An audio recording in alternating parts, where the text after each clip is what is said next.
Aujourd'hui, dans l'Évangile, nous avons un scribe qui dit à Jésus « Maître, je te suivrai partout où tu iras ».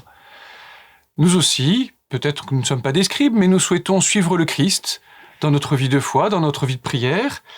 Et Jésus fait cette réponse un petit peu déroutante. Le Fils de l'homme n'a pas d'endroit où reposer la tête. Que souhaite dire le Christ, c'est qu'en fait, il n'est pas fait pour s'allonger.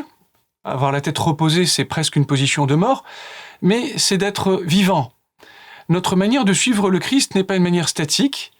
Et d'ailleurs, c'est lui qui ensuite va, dans la deuxième partie de l'Évangile, appeler en disant « Suis-moi, laisse les morts enterrer les morts ». La question de notre foi n'est pas juste une question de désir. Est-ce que je veux vivre? Est-ce que je veux pas vivre certaines choses avec Jésus?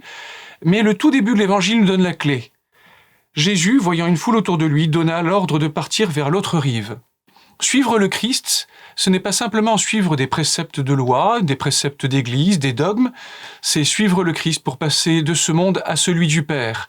Il n'y a pas de temps mort dans notre foi, il y a toujours besoin d'être vivant, d'être à la suite de Jésus. Il nous y appelle, il nous donne aussi la force de l'esprit. Ce n'est pas simplement sur nos propres forces que nous avançons, c'est lorsque nous laissons le Christ vivre en nous, lorsque nous laissons l'esprit habiter en nous, que nous passons sur l'autre rive qui fait de nous des enfants du Père.